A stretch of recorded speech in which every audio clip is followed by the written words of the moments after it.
Halo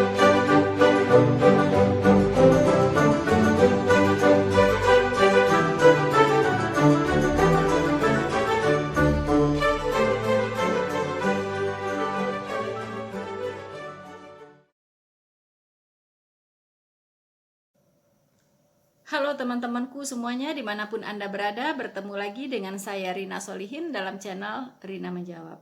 Teman-teman, senang sekali bisa hadir lagi di depan teman-teman semuanya untuk membagikan kebenaran firman Tuhan. Teman-teman, sebelum saya melanjutkan, saya ingin mengucapkan dulu ya, berlangsungkawah yang sedalam-dalamnya, rasa duka cita yang sedalam-dalamnya atas meninggalnya saudara kita Bapak Pendeta Junaidi Salat. Beliau telah tiada, tetapi semangat penginjilan beliau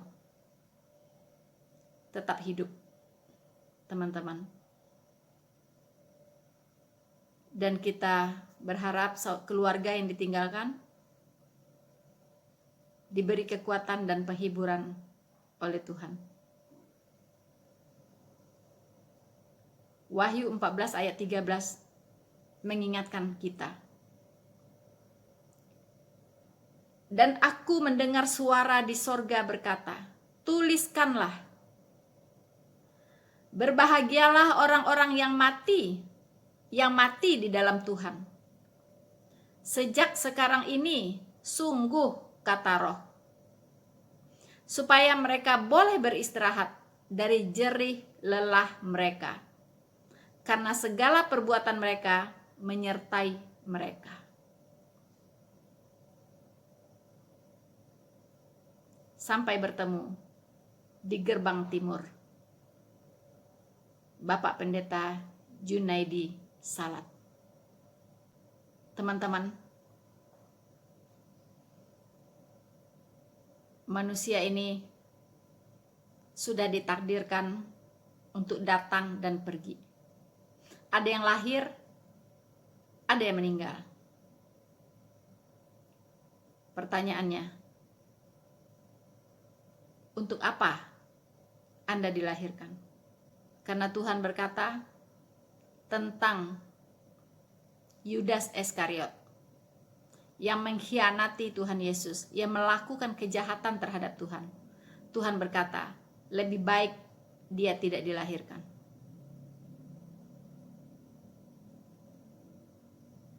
Lalu, semua orang pasti meninggal, pasti pergi dari dunia ini, pasti akan meninggalkan dunia ini untuk selama-lamanya. Pertanyaannya, kemana mereka akan pergi? Pilihan hanya dua, ke neraka atau ke surga. Tapi sekali lagi, saya ingin bacakan.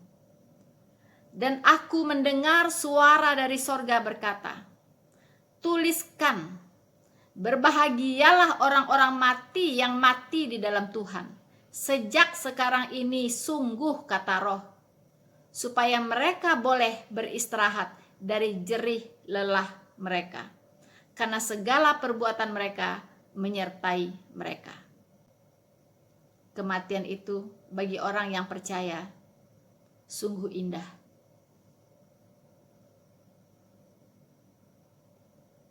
Rasul Paulus mengatakan, hidupku adalah Kristus, mati adalah keuntungan. Kalau aku harus hidup, maka aku harus berbuah. Jadi bagi kita Kristen yang sudah diselamatkan, kematian itu adalah sesuatu yang sangat indah.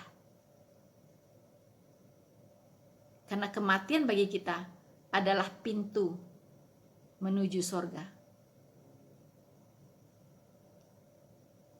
Selamat beristirahat, Bapak Junaidi Salat. Kami akan melanjutkan perjuanganmu dalam memberitakan Injil ke seluruh pelosok dunia ini.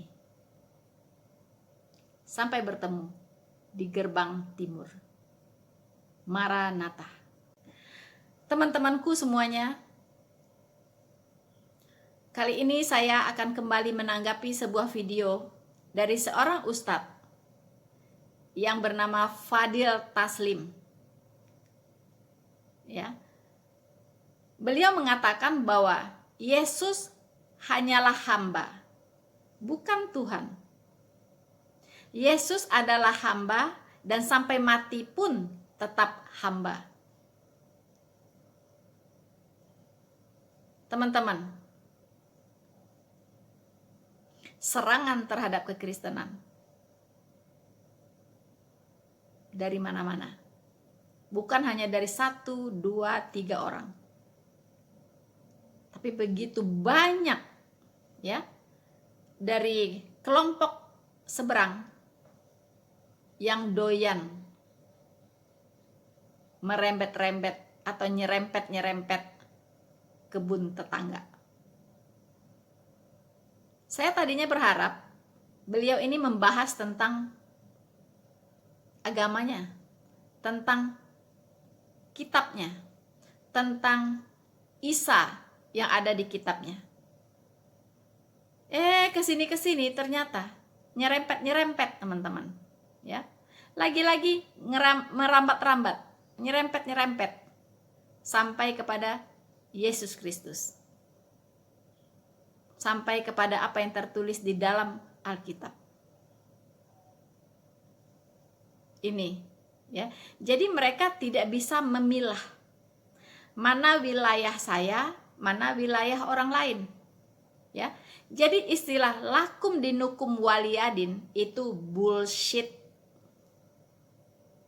Tidak bisa mereka praktekkan. Mereka tidak sanggup menjalankan itu.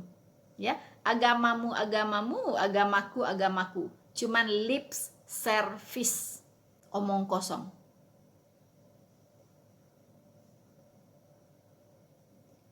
Dari dulu iblis menyerang ketuhanan Yesus.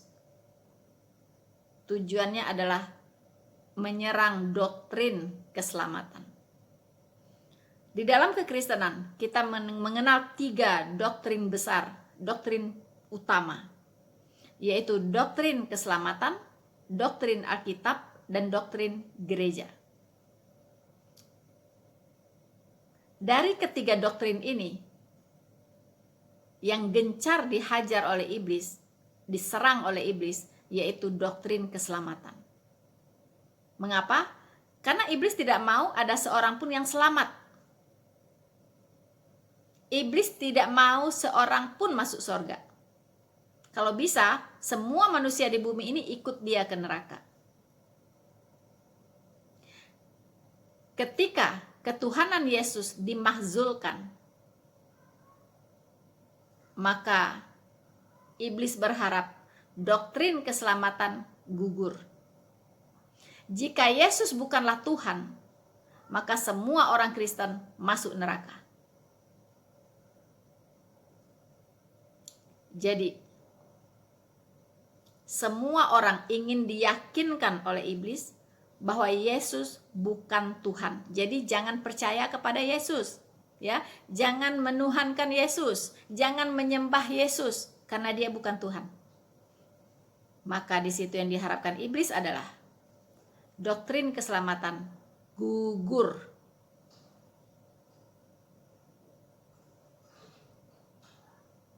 Karena Alkitab mengatakan bahwa tidak ada nama di bawah kolong langit ini yang olehnya kita diselamatkan kecuali nama Yesus. Yesus artinya Jehovah yang menyelamatkan. Yesus adalah juru selamat. Tanpa juru selamat tidak ada yang bisa selamat. Karena tidak ada manusia yang bisa menyelamatkan dirinya sendiri. Harus melalui juru selamat. Dan dia itu adalah Allah sendiri yang datang ke dunia ini menjadi manusia. Mengapa harus jadi manusia? Supaya dia bisa mati menggantikan saya dan Anda dihukum. Karena upah dosa adalah maut. Dosa hanya bisa dibereskan melalui hukuman. Tidak bisa melalui perbuatan baik, amal ibadah, dan sebagainya. Karena kesalehan Anda dan saya seperti kain kotor di mata Tuhan.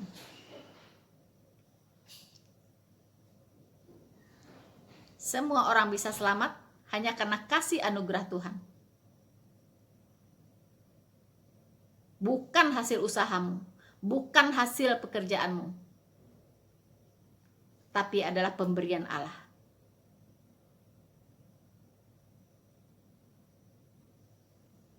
Di luar itu, binasa. Binasa.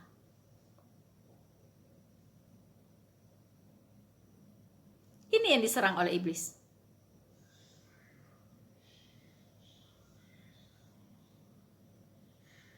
Banyak cara yang dia lakukan. Mulai dia menyebarkan hoax di luar sana. Menyangkali kebenaran yang ada di Alkitab. Tujuannya hanya satu. Memahzulkan ketuhanan Yesus. Amsal 14 ayat 12 sudah mengingatkan kita. Banyak jalan disangka orang lurus, tetapi ujungnya menuju maut. Banyak orang menyangka apa yang dia jalani, apa yang dia tempuh, itu sudah jalan yang lurus menuju surga. Dia sangka. Makanya ayat ini mengatakan, ya, banyak jalan disangka lurus, padahal tidak lurus, padahal bengkok menuju neraka. Tapi disangka lurus. Tapi ujungnya menuju maut atau neraka. Ini yang harus kita waspadai. Karena itu, puji Tuhan, saya diberikan semangat oleh Tuhan Yesus untuk terus mengcounter serangan-serangan terhadap kekristenan, supaya iblis jangan menyesatkan banyak orang. Jangan sampai menyesatkan orang-orang benar juga. Mari teman-teman, kita dengarkan apa kata Ustadz Fadil Taslim berikut ini. Lahir sebagai hamba, diangkat menjadi nabi atau menjadi rasul, sampai mati pun dia tetap hanya sebagai hamba dan sebagai nabi atau rasul. Tidak ada perubahan di tengah jalan dari hamba menjadi anak Allah, tidak ada. Tidak ada perubahan di perjalanan dari hamba menjadi Tuhan, tidak ada. Jadi tidak ada namanya bim salah bim. Nah, saya tahun berapa itu pernah dialog, karena menurut mereka Yesus itu Tuhan yang menjelma menjadi manusia. Saya minta diterangkan, tolong terangkan penjelmaannya. Dari Tuhan menjadi manusia atau sebaliknya manusia bisa menjelma menjadi Tuhan. Teman-teman, sudah kita dengarkan bahwa dia memulai dengan pernyataan bahwa Yesus Kristus lahir sebagai hamba. Hello? Kata siapa? Kata siapa demikian? Yang mengatakan bahwa Yesus Kristus lahir sebagai hamba. Tertulis di mana itu? Di Alkitab tidak ada, sorry. Ya. Waktu Tuhan Yesus lahir, malaikat Gabriel datang kepada para gembala dan memberitahukan bahwa hari ini telah lahir bagimu juru selamat, Tuhan di kota Daud. Dengarkan baik-baik. Pengumuman saat Yesus Kristus lahir. Yang mengumumkan adalah malaikat Gabriel, malaikat dari sorga, memberitakan bahwa yang lahir itu adalah juru selamat Tuhan di kota Daud. Juru selamat dan Tuhan, hello, bukan hamba, ya, bukan hamba. Hamba dari mana? Dia adalah juru selamat dan Tuhan. Yang mengatakan ini bukan manusia, ya, bukan Rasul Paulus. Hello, yang suka mengkambing hitamkan dikit-dikit Paulus, dikit-dikit Paulus, ya, taunya cuma itu doang, ya kan? Ini yang memberitahukan adalah malaikat Gabriel bahwa yang lahir itu adalah juru selamat dan Tuhan. Catat Pak Ustadz, ya. Jadi bukan hamba. Bukan hamba. Mungkin di kitab Anda tertulis hamba. Itu bukan Yesus Kristus. Ingat, ya. Yang ada di kitab Anda itu adalah Isa Al-Masih. Siapa dia? I don't know. Dari mana datangnya? I don't know. Ya. Tidak ada tertulis di Alkitab tentang Isa Al-Masih. Itu versi kitab Anda. Silahkan, ya. Silahkan Anda yakini bahwa dia hanya seorang hamba, Isa, dan dia diangkat jadi nabi dan diberikan mukjizat. Itu versi kitab Anda. Cerita di kitab Anda tentang tokoh Isa. Ya. Tapi saya pastikan Isa Al-Masih bukan Tuhan Yesus saya. Saya tegaskan sekali lagi. Isa Al-Masih yang ada di kitab Anda, di Al-Quran itu bukanlah Tuhan Yesus saya. Tidak ada kesamaan. Ya. Kalau jujur saya katakan bahwa Isa Al-Masih itu tokoh yang sengaja dihadirkan untuk menyangkali ketuhanan Yesus.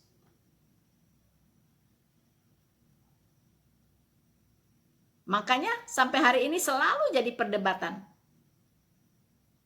Nah, Alkitab mengatakan itu adalah Yesus lain. Ya, Yesus lain. Dan cerita yang tentang Isa yang ada di Al-Quran itu adalah Injil lain.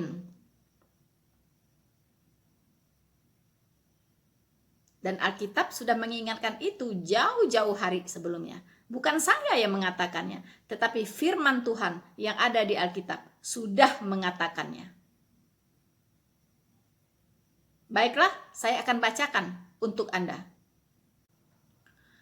Di 2 Korintus 11, ya, ini sudah diingatkan, diwanti-wanti oleh Rasul Paulus. Makanya iblis itu sangat benci dengan Rasul Paulus. Jadinya kebakaran jenggot si iblisnya. Kenapa? Karena Rasul Paulus ini yang ya membuat iblis ini tidak bisa berkutik. Semua langkah dia sudah dijegal oleh Rasul Paulus. Termasuk di 2 Korintus 11 ini, ya. Saya akan bacakan buat Anda. Tetapi aku takut kalau pikiran kamu disesatkan dari kesetiaan kamu yang sejati kepada Kristus. Ya. Sama seperti Hawa diperdayakan oleh ular itu dengan kelicikannya. Sebab kamu sabar saja. Jika ada seorang datang memberitakan Yesus yang lain daripada yang telah kami beritakan, atau memberitakan kepada kamu roh yang lain daripada yang telah kamu terima, atau Injil yang lain daripada yang telah kamu terima,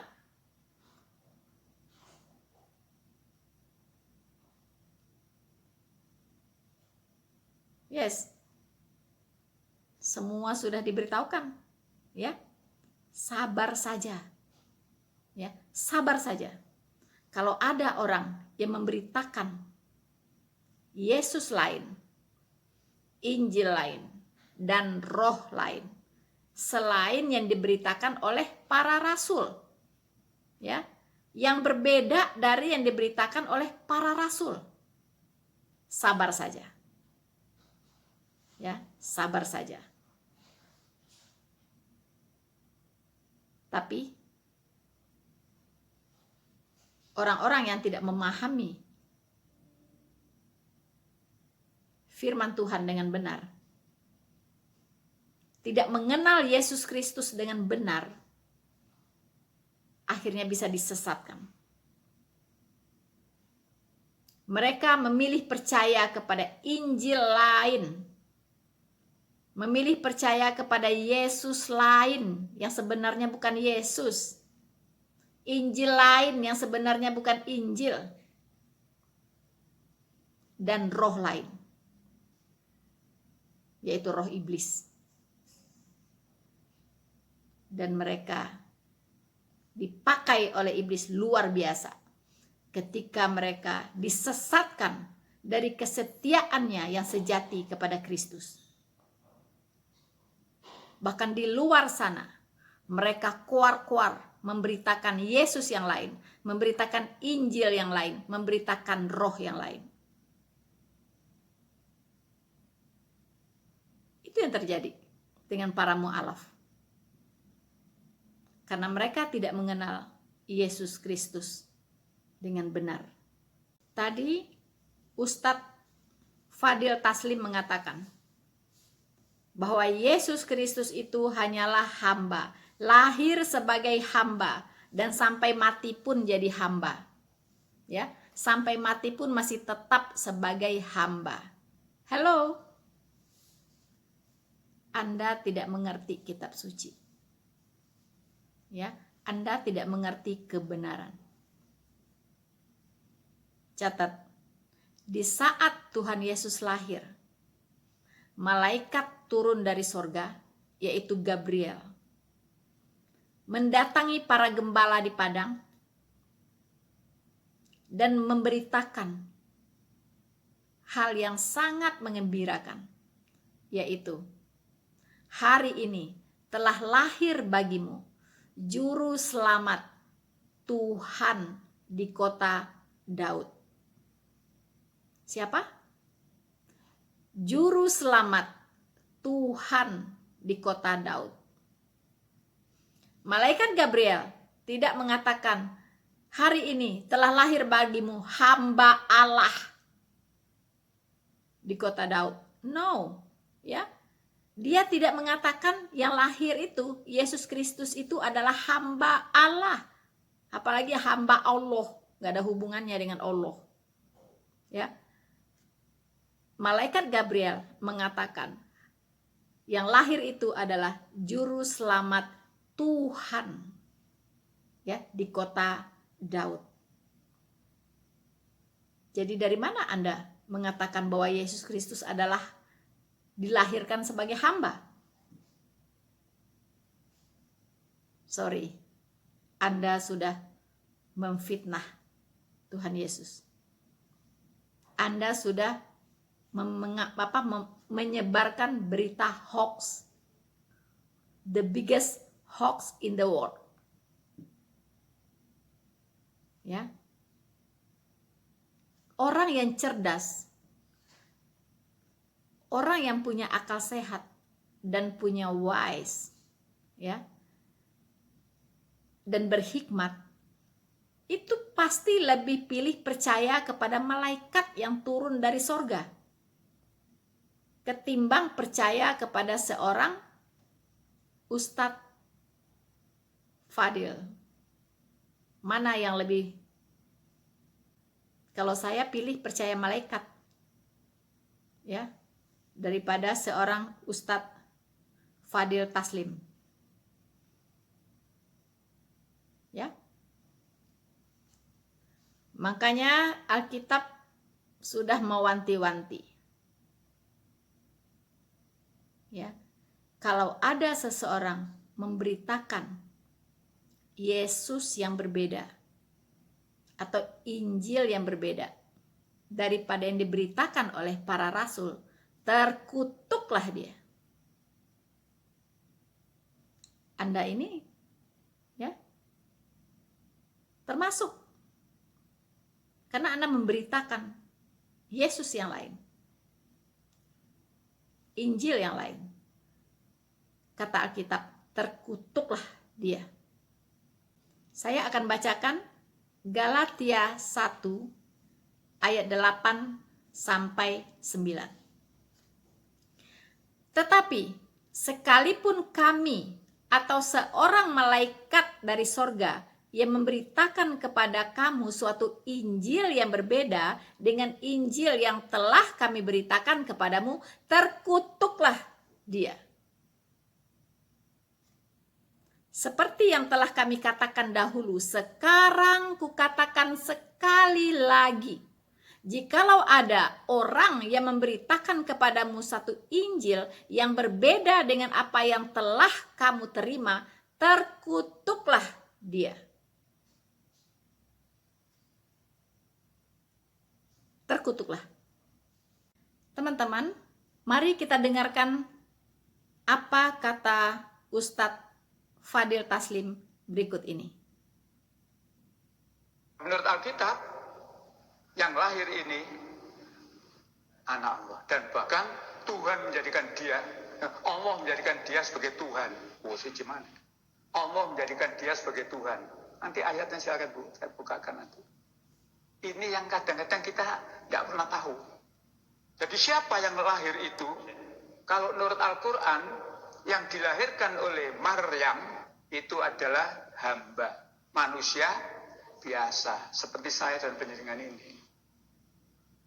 Cuma diterangkan nanti dia diangkat, diutus menjadi seorang rasul, dan kemudian diberi mukjizat. Itu bedanya dengan kita. Saya dan penjaringan lahir sebagai hamba, titik. Saya dan penjaringan tidak diangkat oleh Allah menjadi rasul. Makanya saya dan penjaringan tidak diberi beda. Silakan dibuka. Surat 19 ayat 30.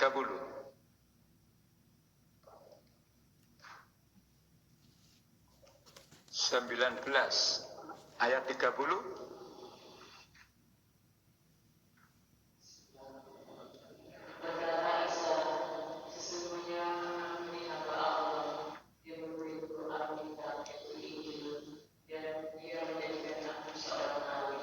Berkata Isa, sesungguhnya aku adalah hamba Allah. Pak, banyak kok iso ngomong, Pak. Ya memang Allah mengendaki begitu. Allah mengendaki begitu. Jadi Allah menjadikan Isa ini memang beda dengan yang lain. Tapi kembali kepada status anak yang baru dilahirkan oleh Maryam ini adalah seorang hamba. Lebih komplit lagi, surat 43, ya, surat 43 ayat 59.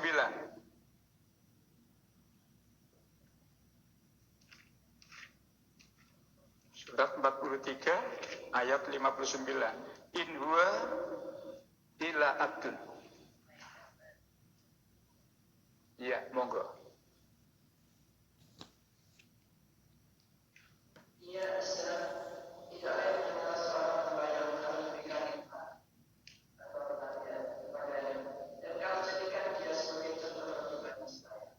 itulah. Dan ia, Isa, adalah seorang hamba.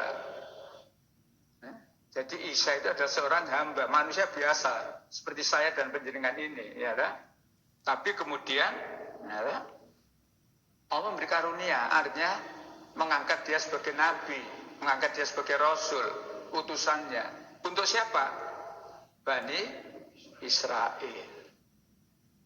Jadi disinilah bedanya. Lahir sebagai hamba, diangkat menjadi nabi atau menjadi rasul, Sampai mati pun dia tetap hanya sebagai hamba dan sebagai nabi atau rasul. So, teman-teman, ya. Jadi ini aneh gitu, ya. Ustadz ini. Ya. Saya bingung. Dia tuh bicara tentang Yesus Kristus yang ada di Alkitab atau dia sedang membahas Isa Al-Masih? Dicampur-campur aduk. Ya, sudah tahu beda barang. Beda barang. Ya. Nah, dia mengutip Al-Qur'annya. Ya, surat 19, itu surat Maryam ayat 30. Ya. Di situ tertulis Isanya berkata waktu dia di dalam ayunan. Ya. Nggak ada tuh Tuhan Yesus di dalam ayunan, nggak pernah ngomong, nggak ada tercatat di Alkitab. Itu tahu dari mana? Ngarang-ngarang dari mana itu? Informasi dari mana itu? Kalau itu adalah Yesus Kristus, tertulis dong di Alkitab. Masa di Alkitab nggak tertulis? Di kitab yang 600 tahun kemudian baru muncul, kok ada tertulis? Itu informasinya, sumbernya dari mana? Gitu. Orang yang hidupnya ratusan tahun setelah itu menulis sesuatu yang tidak ada di Alkitab. Itu sumbernya dari mana?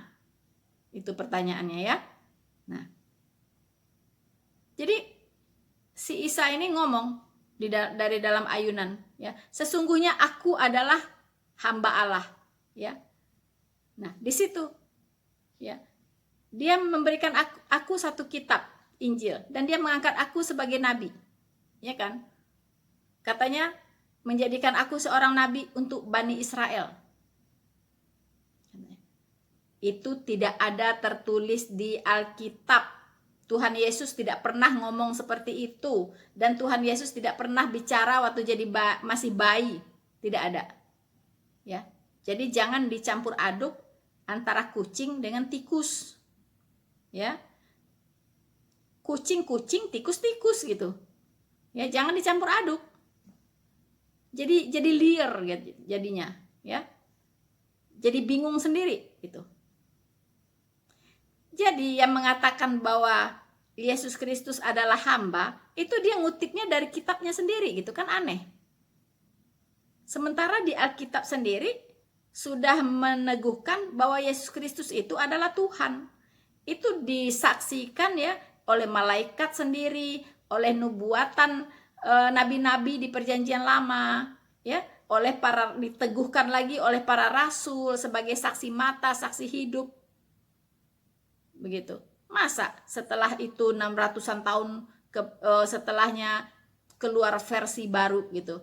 Nah, itu yang disebut tadi, diingatkan oleh Rasul Paulus sebagai Injil lain yang sebenarnya bukan Injil. Ya. Yesus lain yang sebenarnya bukan Yesus. Itu jadi harus dibedakan. Apa yang dikatakan oleh Ustadz ini, Ustadz Fadil ini, itu nggak ada tertulis di Alkitab, ya. Itu karangan dari penulis Al-Quran itu sendiri. Saya nggak tahu karangan siapa itu, saya nggak tahu, ya.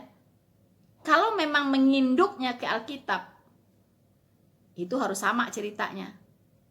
Kalau sama, ya, maka tidak ada lagi agama setelah Kristen.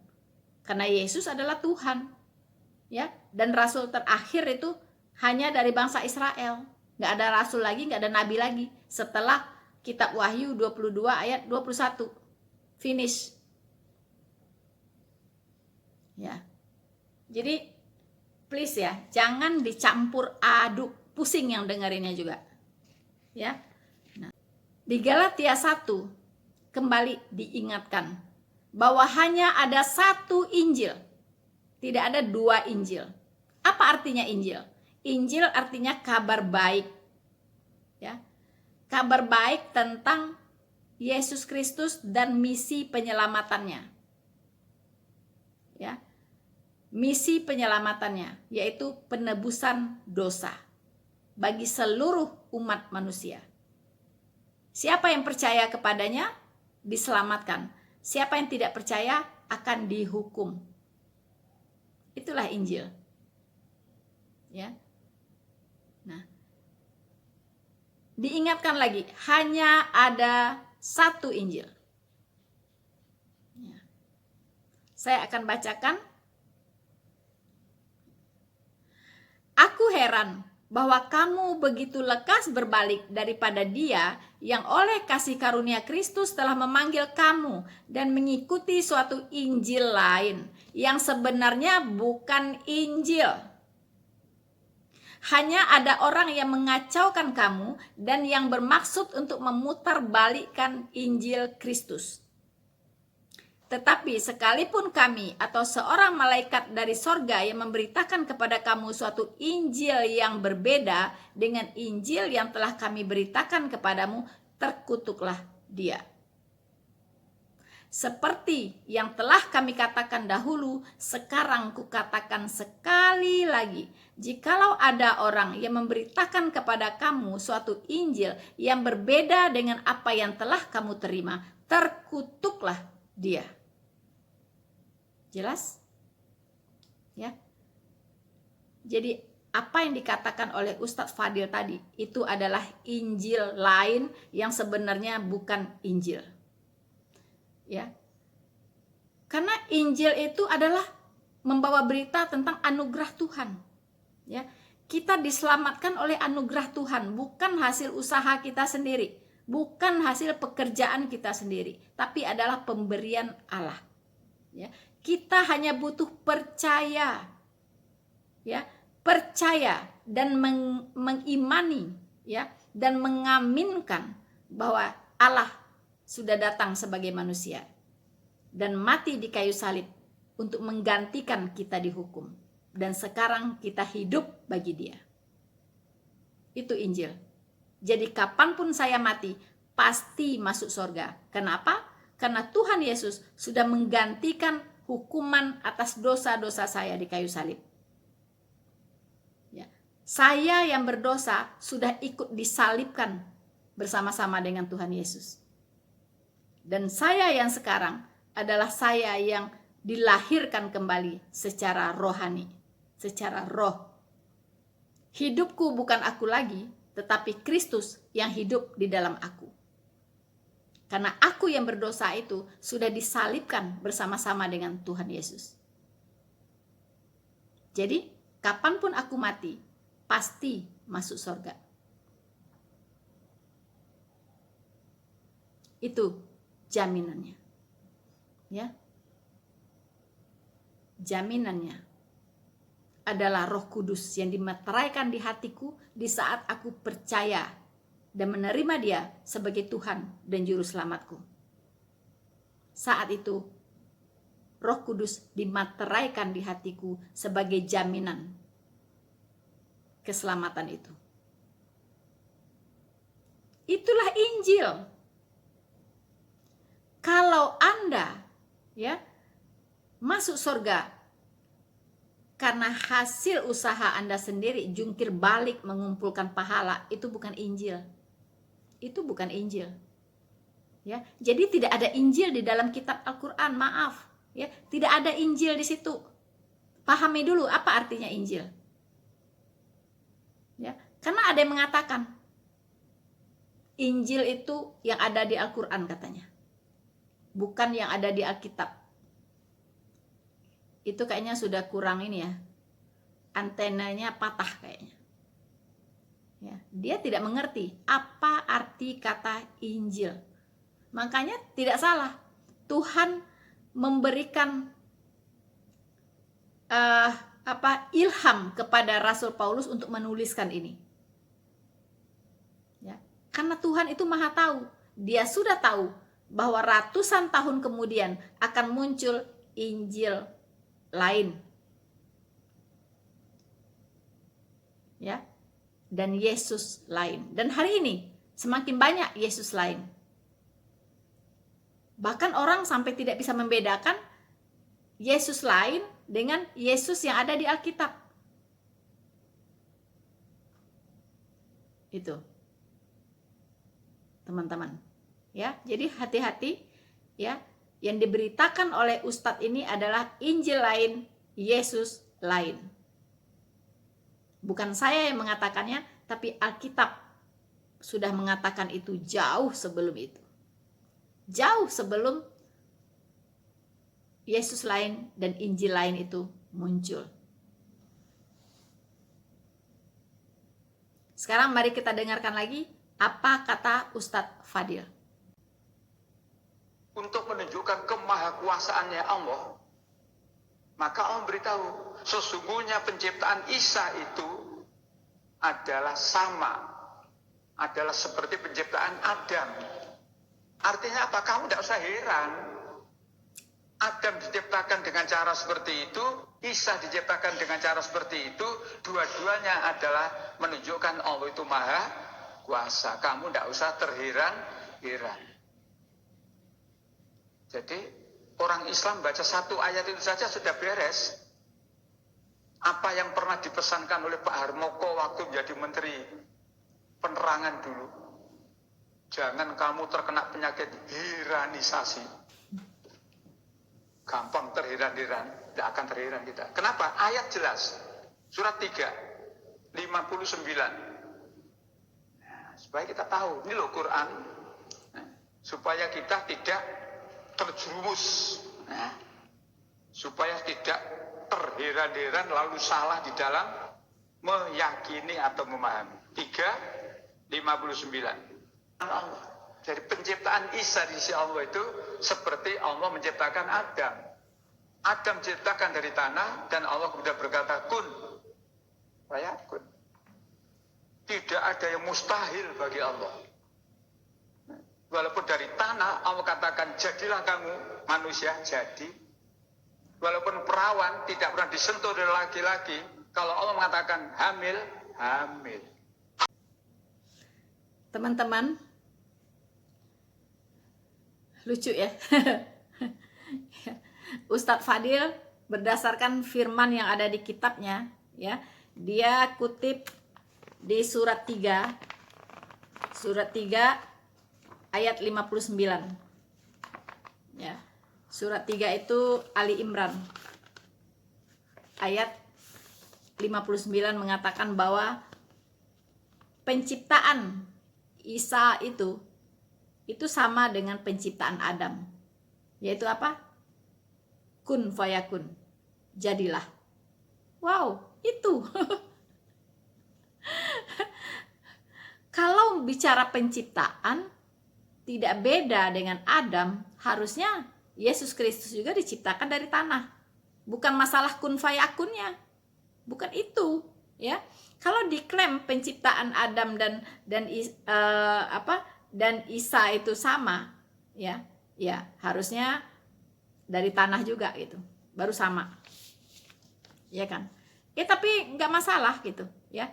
Itu kan dia bicara Isa, ya terserah dia lah, ya. Dia mau bilang itu sama dengan Adam kek apa kek, ya. I don't care, ya kan? Nah, tetapi dia sebenarnya ingin mengatakan bahwa penciptaan Yesus Kristus dan Adam itu sama, gitu, gak ada bedanya.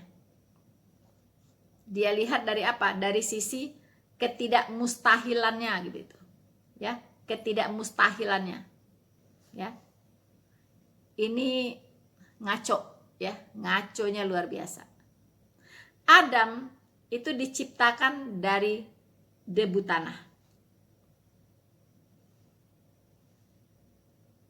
Tuhan Yesus tidak diciptakan. Ya. Siapa bilang Tuhan Yesus itu diciptakan? Yesus Kristus tidak diciptakan karena dia adalah pencipta itu sendiri. Ya. Makanya di kitab Yohanes dikatakan, ya, dia sudah ada sebelum segala sesuatu jadi dan dijadikan. Segala sesuatu dijadikan oleh dia. Ya. Tanpa dia tidak ada sesuatu yang dijadikan. Dia sudah ada di dalam dunia dan dunia dijadikan olehnya. Jelas di situ, ya, dikatakan bahwa Yesus Kristus itu adalah pencipta dari dunia ini. Dia bukan ciptaan. Ingat, ya, dia bukan ciptaan. Salah besar kalau ada Anda yang mengatakan bahwa Yesus Kristus itu adalah ciptaan. Tidak ada. Tidak ada ayat satupun di Alkitab yang mengatakan bahwa Yesus Kristus diciptakan. Tidak ada. Tapi kalau dia menciptakan dunia ini dan segala isinya ini ada. Segala sesuatu dijadikan olehnya. Itu jelas tertulis. Ya. Mengapa dia bukan ciptaan? Karena Allah itu adalah roh. Nah ya, dan dia adalah pribadi Allah itu sendiri. Yesus Kristus adalah salah satu dari pribadi Allah. Dari Allah Tritunggal. Ya. 3 pribadi, 1 hakikat. Untuk mengetahui bagaimana eksistensi dari Allah Tritunggal, silahkan Anda buka video saya tentang Allah Tritunggal. Dan saya berharap Anda bisa tercerahkan di situ. Ya. Sehingga tidak mengatakan lagi bahwa Yesus adalah ciptaan. Kalau Allah itu esa dalam konsep Islam yang tauhid, itu tidak akan pernah ketemu ya rumusnya. Bahwa Yesus Kristus itu bukan ciptaan. Nggak akan pernah ketemu. Tapi dari konsep Allah Tritunggal, itu mudah dipahami. Bahwa yang datang ke dunia ini menjadi manusia, itu adalah firman. Ya, firman yang menjadi manusia. Firman itu sudah ada. Karena dia bersama-sama dengan Allah. Dan firman itu adalah Allah. Ya. Nah, makanya ada tertulis ketika Yahudi ya mengatakan kepada Tuhan Yesus, kamu baru hidup berapa tahun ini aja, ya, sudah mengatakan kamu sudah pernah bertemu Abraham. Kan lucu. Umurnya aja 33 tahun cuman di bumi. Tapi dia bilang dia udah pernah bertemu Abraham. Maka Tuhan Yesus mengatakan kepada orang Yahudi tersebut, sebelum Abraham jadi, aku sudah ada. Sebelum Abraham jadi, aku sudah ada. Itu membuktikan bahwa dia itu adalah Allah. Ya, seperti di kitab Wahyu dikatakan, aku adalah Alfa dan Omega, yang awal dan yang akhir, yang maha kuasa. Itu pernyataan Tuhan Yesus sendiri. Ya. Jadi tidak ada lagi teori apapun yang bisa mematahkan keilahian dan ketuhanan Yesus. Tidak ada. Ya. Mau gimana pun di luar sana dibuat cerita beginilah, begitulah, ya, disettinglah sedemikian rupa, tak berfungsi. Karena Alkitab jelas, ya, dan terang benderang menjelaskan tentang ketuhanan Yesus. Mulai dari nubuatan sampai penggenapan. Tidak ada yang bisa membatalkan itu semua. Karena firman Tuhan tidak bisa ditarik kembali. Jadi bagaimana bisa mengatakan bahwa penciptaan Adam sama dengan penciptaan Tuhan Yesus? Enggak ada jalurnya mengatakan seperti itu karena dia bukan ciptaan. Ya. Dia tidak dibuat oleh seorang wanita dan seorang laki-laki. Tidak. Tapi firman itu, ya, yang menjadi manusia. Kenapa harus dilahirkan? Banyak sekali itu ya. Komen-komen di YouTube saya yang dari pertanyaan-pertanyaan bodoh seperti itu. Kok Tuhan dilahirkan? Katanya gitu, ya. Hey. Saya jelaskan sekali lagi kepada Anda. Tuhan mengapa harus datang menjadi manusia? Harus tahu dulu tujuannya apa. Apa dia mau jalan-jalan di dunia ini, ya, window shopping, ya, atau mau rekreasi, turun dari sorga ke dunia ini? No, ya, dia menjadi manusia itu sebuah keharusan. Mengapa? Karena dia ingin menjadi penebus, ya, bagi dosa seluruh umat manusia. Dengan cara apa? Dengan cara menggantikan orang-orang berdosa ini dihukumkan. Karena upah dosa adalah maut. Dosa tidak bisa dibereskan dengan perbuatan baik Anda. Tidak bisa dibereskan dengan amal Anda. Semuanya itu seperti kain kotor di mata Tuhan. Sia-sia. Ya. Karena semua manusia sudah berdosa dan sudah kehilangan kemuliaan Allah. Tidak ada yang bisa masuk ke sorga dengan perjuangannya sendiri, ya, dengan mengumpulkan pahala sebanyak-banyaknya. Gak akan bisa, karena sorga itu adalah tempat yang maha kudus. Setetes dosa pun tidak bisa menghampiri sorga. Jadi dosa Anda dan saya harus dibereskan. Bagaimana cara membereskannya? Tuhan sudah menetapkan dosa harus diselesaikan. Dengan cara apa? Yaitu menjatuhkan dosa itu hukuman. Dosa itu harus dijatuhi hukuman. Ya. Jadi hukuman yang seharusnya Anda dan saya tanggung sebagai orang berdosa di neraka, Tuhan Yesus sudah menggantikan Anda dan saya dihukum. Itulah kasih Allah yang maha besar terhadap umat manusia. Itulah Injil, kabar baik. Kabar baik, Anda yang seharusnya binasa di neraka dan kekal di dalamnya digantikan oleh Tuhan Yesus. Diselamatkan dari api neraka. Dengan cara apa? Dengan cara menjalankan hukuman yang harusnya Anda tanggung. Seharusnya Anda tuh yang disalib di situ. Anda yang turun ke neraka. Tapi Tuhan Yesus disalibkan supaya dia bisa masuk ke dalam maut dan turun ke neraka 3 hari 3 malam, dan karena dia Allah, dia bangkit dan sekarang dia ada di sorga, ya.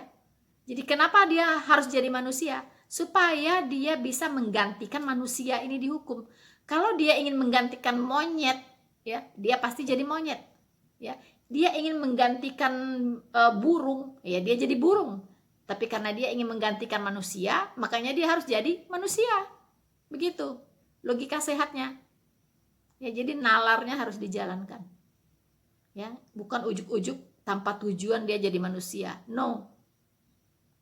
Setelah tugas itu dia lakukan, di kayu salib dia berteriak, selesai. Artinya misi penyelamatannya selesai dia lakukan. Itu sudah, ya. Jadi manusia Yesus, kemanusiaannya itu sudah mati. Menggantikan saya dihukum. Ya. Jadi sekarang tidak ada lagi itu kemanusiaannya Yesus. Nggak ada lagi. Waktu dia bangkit dia bukan manusia lagi, gitu. Ya. Dari lahir sebelum dia disalibkan, itu dia punya seperti mata uang, 100% Allah dan 100% manusia. Ya. Banyak tuh pertanyaan-pertanyaan bodoh. Tuhan kok bisa bisa makan, minum, tidur, ya kan? Lapar. Ya iya, dia kan manusia. Allah menjadi manusia. Ya, semua atribut-atribut manusia itu menyertai dia. Dia lapar, dia haus, dia makan ikan goreng, ya kan? Dia bisa sedih juga, ya. Nah, atribut-atribut kemanusiaannya menyertai dia karena dia menjadi manusia, gitu, ya. Kalau jadi hantu beda lagi, nggak perlu semua itu kalau jadi hantu. Tapi kalau karena jadi manusia mengenakan atribut-atribut manusia, gitu, ya. Dia tidur, dia makan, dia minum, dia ya kan, ada yang bilang begitu, ya. Ya, bahasanya lu bener-bener gitu. Ya kan? Nah, dan di sisi lain dia juga adalah 100% Allah yang sejati. Nah, atribut-atribut keilahiannya pun menyertai dia. Ya, apa itu atribut keilahiannya? Dia bisa melakukan mujizat. Dia bisa membangkitkan orang mati. Dia berkuasa mengampuni dosa. Ya kan? Nah, dia berkuasa mengampuni dosa. Siapa dia kalau bukan Tuhan? Ya, banyak sekali kuasa-kuasa keilahiannya. Ya. Dia bisa melipat gandakan sesuatu. Dia bisa memberi makan 5.000 orang dengan 3 ikan dan 2 roti. Bahkan masih bersisa 12 bakul penuh. Anda bayangkan? Ada nggak manusia yang bisa berbuat seperti itu? Ya. Bahkan dia bisa merubah air berdrum-drum jadi anggur. Itu mujizat-mujizat keilahiannya. Ya. Teman-teman. Jadi dia sebagai manusia mengenakan atribut kemanusiaannya, dan sebagai Allah dia mengenakan atribut keilahiannya. Ini yang tidak bisa dibedakan oleh dan tidak bisa dipahami oleh teman-teman Muslim. Makanya selalu timbul pertanyaan bodoh. Ya. Pertanyaan naif. Kadang capek juga menjawabnya. Tapi saya kasihan aja, makanya saya jawab terus gitu. Supaya mereka pikirannya terbuka. Bisa lebih cerdas memahami hal-hal yang rohani. Begitu. Teman-temanku, dimanapun Anda berada, terutama saudara-saudaraku yang seiman, ingatlah, kita diselamatkan hanya oleh iman, bukan oleh perbuatan. Tapi iblis membuat jalan keselamatan di luar sana itu melalui perbuatan. Ya. Sebelum saya menutup video ini, saya ingin memberikan satu pesan tentang firman iman. Supaya kita tidak terpengaruh, tidak direcokin oleh Injil-Injil lain, Yesus lain, dan roh lain yang gentayangan di luar sana. Mari kita berpegang teguh kepada apa yang ada di dalam Alkitab. Sebagai kitab satu-satunya kitab firman Allah. Tidak ada kitab lain. Tidak ada firman lain di luar Alkitab. Tidak ada firman Allah di luar Alkitab. Saya akan bacakan Roma 10 untuk kita semua. Jika kamu mengaku dengan mulutmu bahwa Yesus adalah Tuhan dan percaya dalam hatimu bahwa Allah telah membangkitkan dia dari antara orang mati, maka kamu akan diselamatkan. Karena dengan hati orang percaya dibenarkan, dan dengan mulut orang mengaku dan diselamatkan. Karena kitab suci berkata, barang siapa yang percaya kepada dia tidak akan dipermalukan. Sebab tidak ada perbedaan antara orang Yahudi dan orang Yunani. Karena Allah yang satu itu adalah Tuhan dari semua orang, kaya bagi semua orang yang berseru kepadanya. Sebab barang siapa yang berseru kepada nama Tuhan akan diselamatkan. diselamatkan. Siapa nama Tuhan? Yesus Kristus. Ya. Tapi tidak sembarangan berseru. Ya. Jangan sedang melakukan kejahatan berseru-seru. Itu tidak akan diselamatkan. Ya. Tapi berseru karena iman.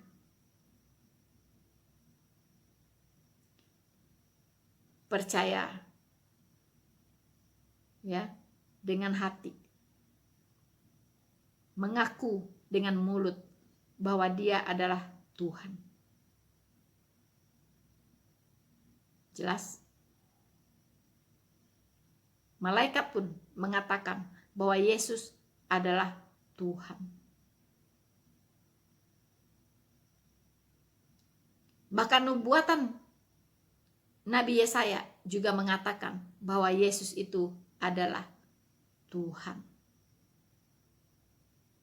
Dia adalah Bapa yang kekal, Allah yang perkasa, Raja damai, penasehat ajaib.